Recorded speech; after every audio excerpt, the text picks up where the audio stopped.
We love spending the night at Harvest Host locations across the country. It's an awesome way to experience new places. This time we're in the Northeast and we're hitting some wineries, like this one. I have this Jeep over here too. Yeah, I know. You're. Oh gosh. Okay, stop. There's too big of a branch. Now, this is tough, babe. We're gonna need this Jeep to move. I don't think they're there, love. I don't know what to do. I don't know what to do. We may have to pull forward to the parking lot, come back and trim some branches.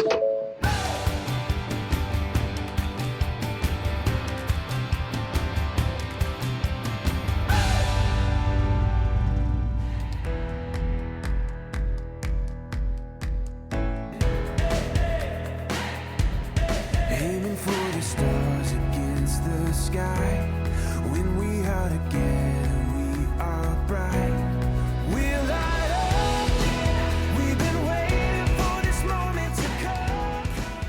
You've probably seen some of our Harvest Host videos that we've done in the past, but this one is a little bit more exciting for us because it comes after about a 3-month hiatus of traveling because of COVID. Stupid COVID. Yeah. If you're not familiar with Harvest Host, it is a membership program with about 1,400 wineries, breweries, farms, Attractions like museums and museums. things. We stayed at the museum before. All over the country where you can stay for free as part of this membership. It's awesome. They actually have 2 different types of memberships.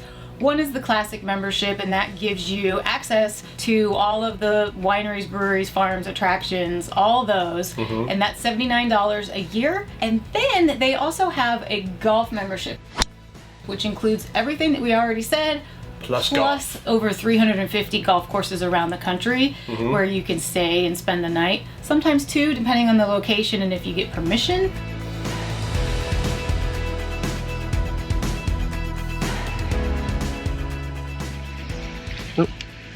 Bonus.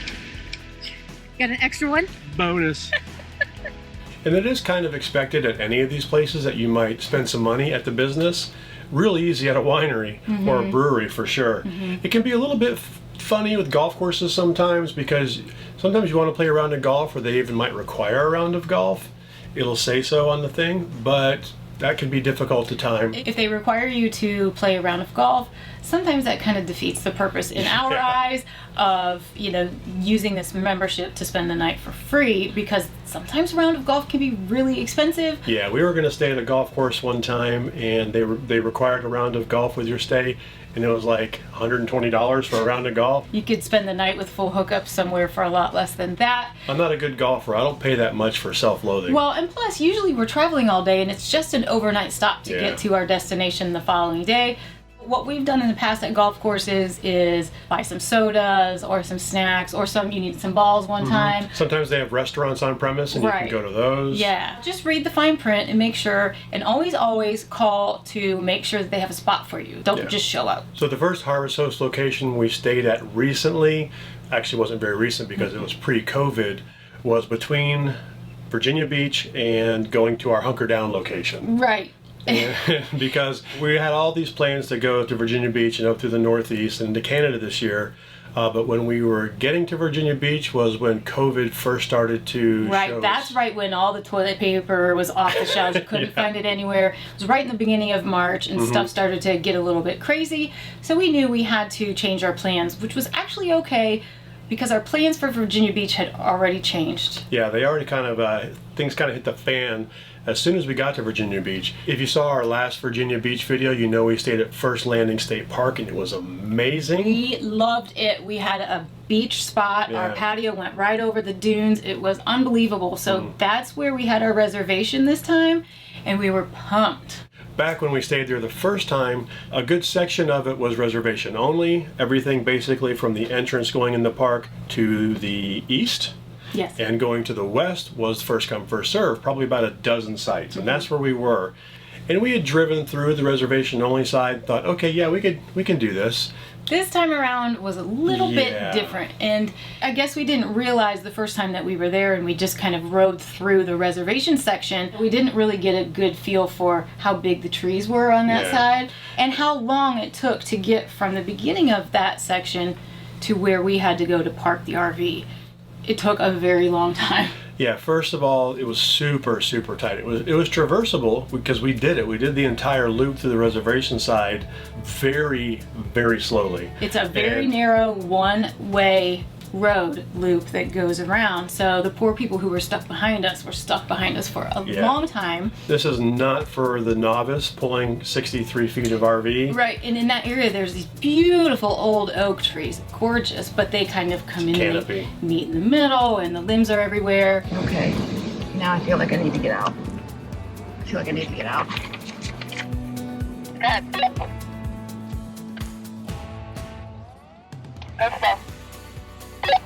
I'm more concerned about the branches up top. I think we're good here. What about top right? Your other right. My right. Except for those small little ones. My right, not your right. Oh. Yeah, you're right. All right, you can hop in for a bit.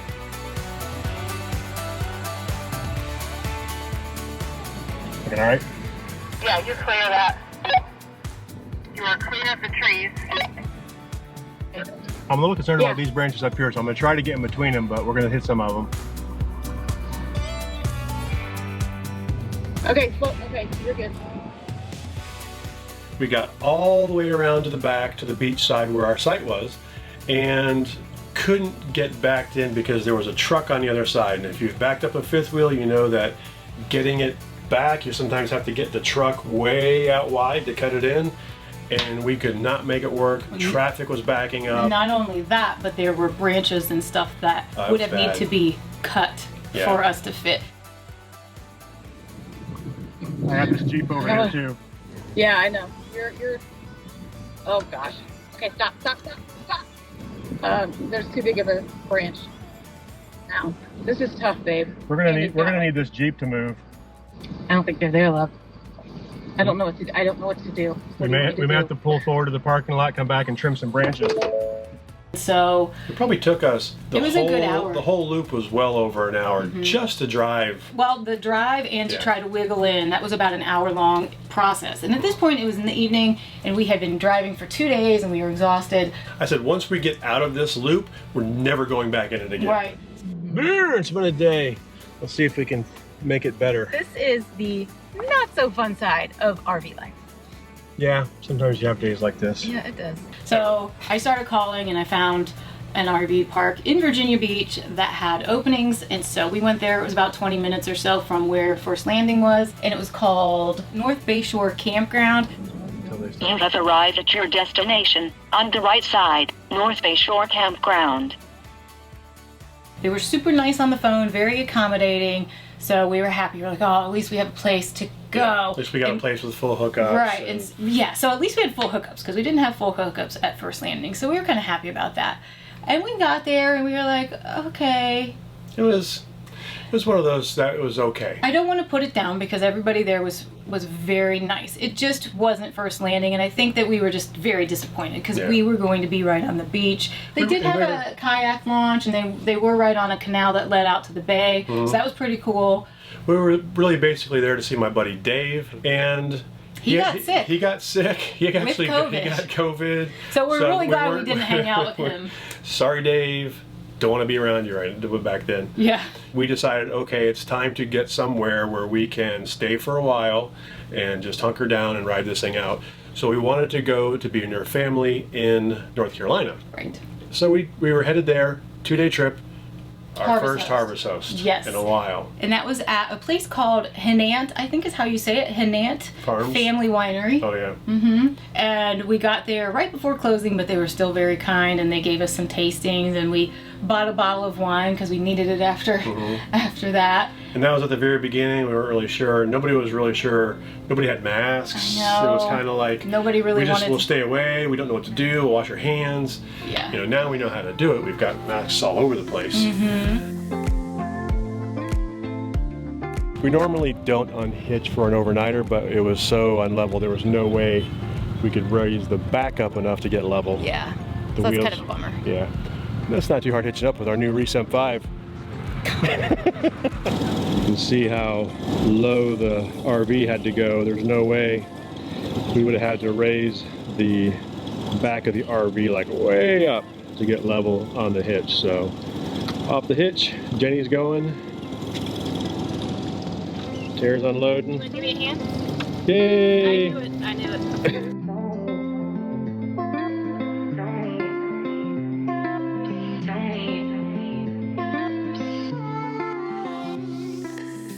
Then we were in North Carolina for almost 7 weeks. Yeah, almost 2 months.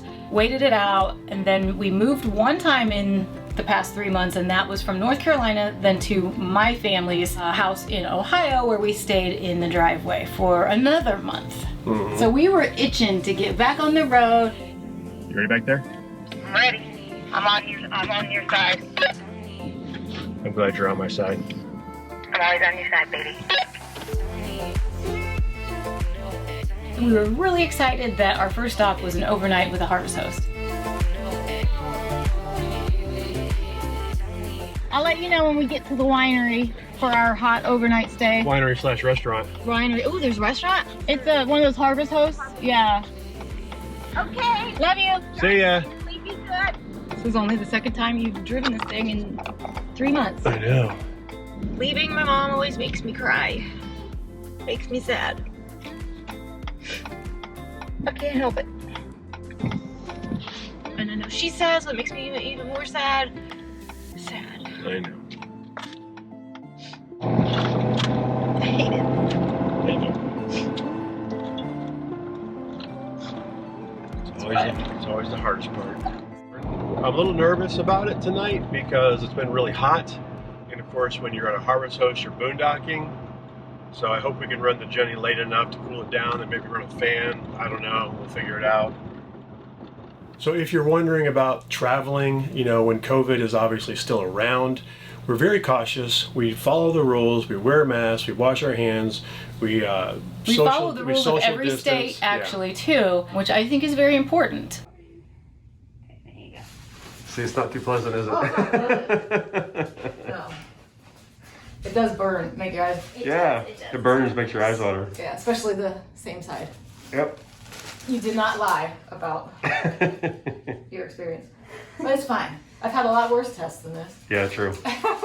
So we are very careful, but we just had to get out of our family's driveway. Yeah. We had to rework our entire plans for the summer. And we're only going now to places that are kind of isolated and very low cases and away from everybody. We're not going to any high population areas. We canceled Cape Cod, we canceled Maryland, we canceled Salem, Massachusetts. Yeah. We canceled all that just so we could stay away from high density population areas. Right. Canada's closed, so we can't go there. Wah, wah. Sorry, our Canadian friends, we were going to come see you. Sorry, Canada's closed. Sorry, folks, park's closed. So the first harvest host we got to go to was in Geneva, Ohio, very close to Geneva on the lake, right in the northeastern corner of the state, and it was called Deer's Leap Winery.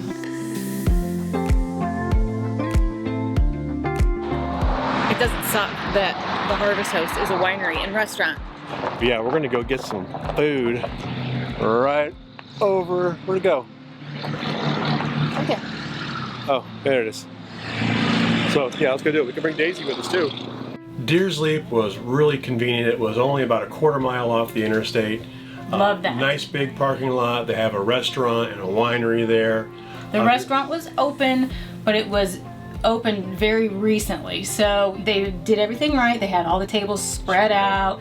The servers wore masks and all of that. So it was kind of the first time being traveling and sitting somewhere. It was a little bit nerve-wracking for me, but there was no one else around us, so it was okay. Yeah. Look what I got. You like your Great Lakes? It's really good. Yeah, Great Lakes is good.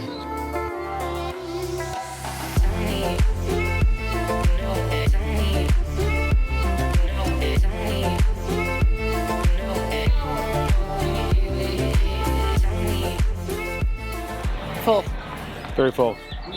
Wings were okay. Yeah, they were okay. Burger was good. Burger was really good. Pretzels were good. Beer was good. Water was good.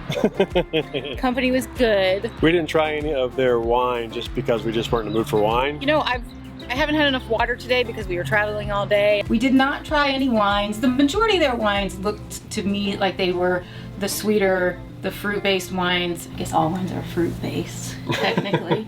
But, Fruitier wines. yeah. But I wasn't in the mood for something sweet, and... I got a beer. And you got a beer, and I really just didn't drink anything because I didn't want to wake up with a sugar hangover the next day. But I think that they do have some dry wines to offer too. Two things. Motorcycles non-stop going by this place, this road. It must be like a very well-known route for bikers.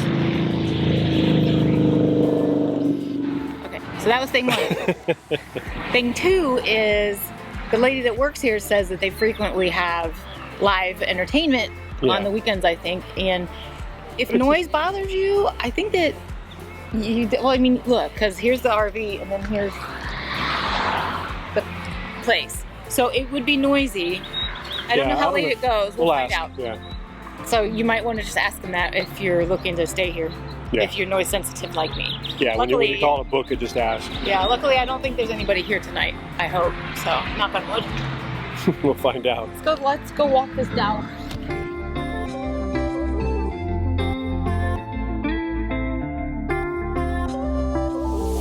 Another quick note about these Harvest Host stays is they're 99.9% they're all boondocking, no hookups. So be sure to check the listing if you want to run your generator to see if generators are okay. Yeah, good point. You know, the length of the site, things like that.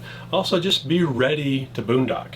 If you just bought your RV and you've got the one little battery they gave you, probably not ready. Well, and it was super hot, so we were even a little bit nervous that we were going to be really hot sleeping at night. Luckily, the temperature dropped quite a bit at night, so we just slept with the windows open and we were okay. We had the fan, we were fine. And that's a question we get sometimes about when we do boondock is, you know, do you run the generator for the AC at night?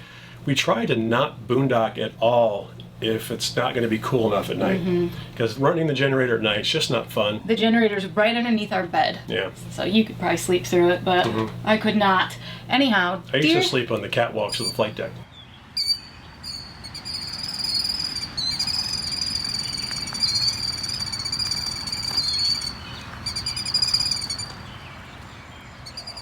in between Finger Lakes and New Hampshire, we made it a 2-day trip, even though it probably didn't have to be. We were like, why not? Let's go stay at another harvest house. You got 400 miles to drive. Why not split it into two 200-mile days and stay at a winery? Yeah. We are on our way to another Harvest Host winery. Yeah, we just spent 2 weeks in the Finger Lakes area of New York, and we stopped at a Harvest Host, which you just saw, of course, on the way there. Right, and we really enjoyed our time in the Finger Lakes region, which is very well known for all of its wineries, so we figured we would just continue on with the winery theme and stay at another winery on our way to New Hampshire. And it's Father's Day. That's right. So we are headed to a place called Hummingbird Hills, and we're about, what, 2 hours away? Yep, 2 hours. Okay. You found a winery sort of on the way. It was a little bit more off the beaten path. Yeah, it just looked like a really beautiful place and looked like it had a nice big open area, not around anything. Yeah. It was more off the beaten path. I think it was about 20 minutes. Yeah, about 20 minutes off the interstate. Mm-hmm. And it was called Hummingbird Hills. Yes, Winery. Fultonville, New York. I don't care where I'm going, babe, as long as I'm going there with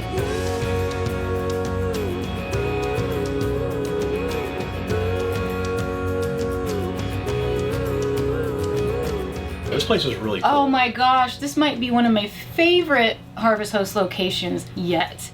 Kim and her husband Ken are the owners, and it was like pulling into a family member's house. Waltons. A farm. We've made it to this Harvest Host. Yeah. Wait, what he said? Right here. You can see we're just kind of pulled over. We're going to figure out where we're going to park. Yeah. She said there are a couple of different spots, so we're going to go in, find Kim, and find out what our options are. But this was a really pretty drive to get back here. It's a very narrow road, so luckily it's not very much traffic. And it's not like right off the interstate, which is actually probably kind of good. It's out in the middle of the country. Yeah. But it's about 15 miles off the beaten path, I think. 18. 18 miles. Mm-hmm. There you go. Yeah. We got there, and there's a couple of different places where you can park your RV. They were both really beautiful locations, but of course this guy wanted to choose the more difficult location to park. Yeah, I Because mean, it was beautiful. It was nice. If we can get our RV back there, I did it as a test for you guys. Yeah. If we can get back there, anybody can. Right.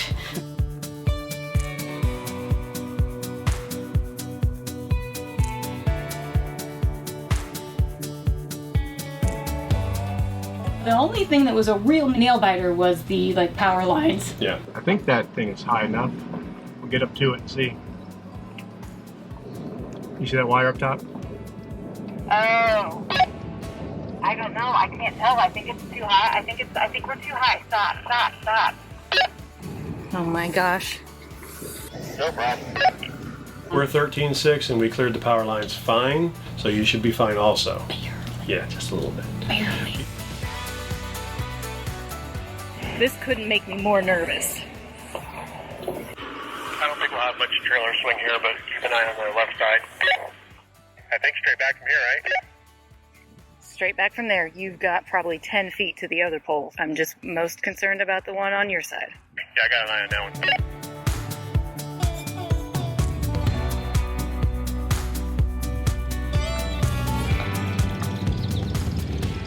Did a pretty good job backing that thing in there. Thank you. Maneuvering it around this little lane. We parked in the back there, which was kind of neat. It was behind the silo and right next to the It was field. so beautiful.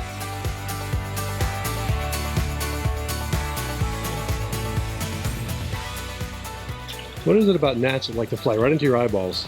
I don't. It's true. The fountain has wine in it.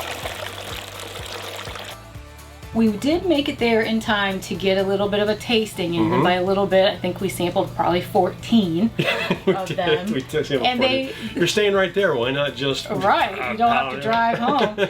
So they have wines ranging from the dry to the sweet Even to the some- off the wall. Yeah, off the wall stuff. Crazy stuff that's more meant for cooking, like their goofy garlic wine, which we bought that we use for a marinade. It's good. This couple, they bought an old dairy farm and renovated it and turned it into a winery.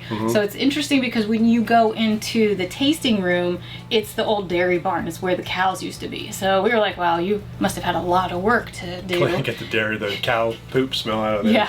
Yeah. This is a 200-acre farm. We have 28 acres of grapes that we planted. We grow all the apples, we grow the elderberries. If we don't grow it, we get from local farms. So 90% of everything that goes into our wine is New York State grown. I love that. And very local. And all of our fruit wines are 100% fruit. There's no grapes or grape juice used in that. So it's just like biting into the fresh fruit itself. We use a quarter of the sulfites and preservatives that most commercial wineries will use. Excellent. So we try and keep it as natural as possible. That is good for me. We're a little more rustic. We're a little bit more down home. You know, we're not fancy. We don't pretend to be. But you know what though? That's what we love. We love that. So is this the hound dog? This is the hound dog white. I like that. I do too. It's just a lot of people That don't. thing zoomed right into my sweaty face. Nope. 2 down, 12 to go. We were the first reservation that they ever got for Harvest House. As soon as they joined Harvest House. Yeah, we weren't their first guest. People Right. had stopped and stayed with them prior to us actually getting there, but we were their first reservation, so that's kind of neat. So yours is I got the elderberry. Yes, the We elderberry. have the dandelion. dandelion. So they're both kind of equal as far as sweetness Oh, that level. smells really pretty. I really like it. I'm trying to figure out Thank you. how to describe it. It has the floral note, and then it has your citrus on your second sip. Little secret about me that none of you probably know is that I spent about 8 years of my life as a wine sales rep. So She knows her stuff with wine. I used to know my stuff. I've kind of gotten away from knowing it, but I do still know a little bit, so it's always fun for me to try new wines. One thing Kim was telling us was everybody says at night how amazing the fireflies are here. The fireflies and the frogs. That's yeah. what she kept saying. That is nuts. It's totally like twinkle lights, you guys. Yeah, it's like when they put lights out in the field. Can you hear those frogs?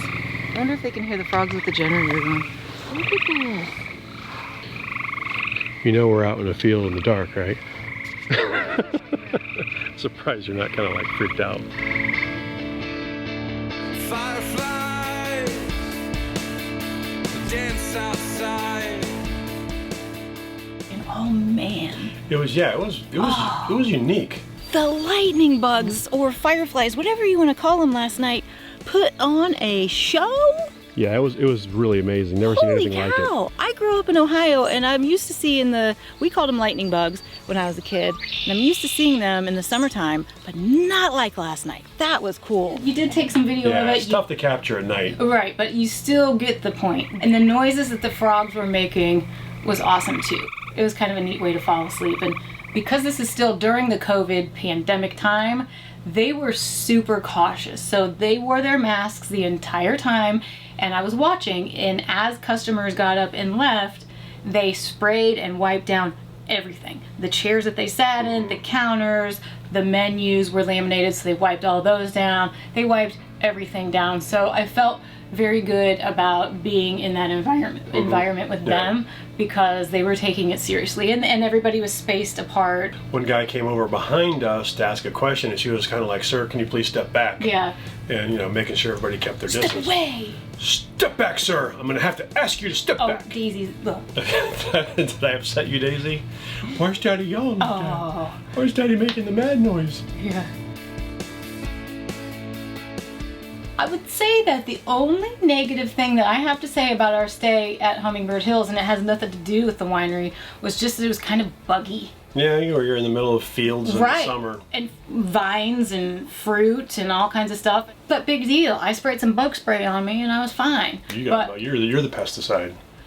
I keep the bugs away from him. So usually he's like, "Oh, there were no bugs. I'm fine." But anyhow, so that was the only problem, but it really wasn't a problem. And the view and the peacefulness, it was just so quiet, so peaceful, and it was a refreshing, great way to spend the night. So it was really nice. Great Harvest House location for sure. Recommend it. If you go there, tell Kim and Ken that we said hi and that you heard about them from us.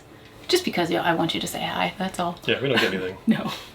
We can get you 15% off of your Harvest House stay. Oh, good point. That's exciting. So we have a link or a code or something. I honestly forget, but it'll be down there. You can use that, get 15% off of your membership. What I want to know is, all of you who are already Harvest Host members, let us know what your favorite location is, because we love to check these places out. Yeah. And there's a lot of unique places out there, so tell us what your favorite is. Is that it? That's it. To enjoy or visit any Harvest Host in a while because of COVID. But that's changed now. No, that's not good. I didn't know what to say. I thought we were winging it.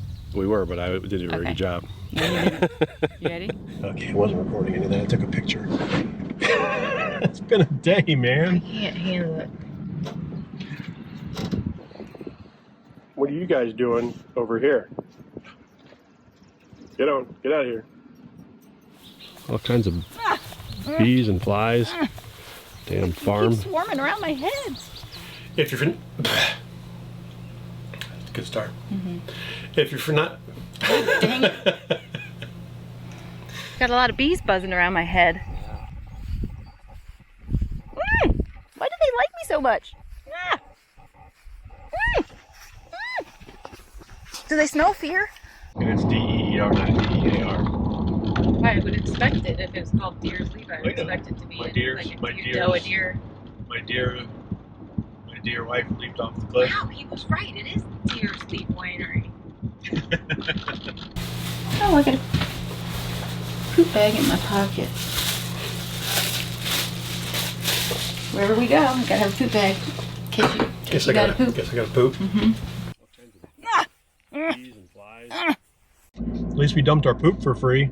In 200 feet, turn right on Shore Drive, US 60, and then turn right in 100 feet.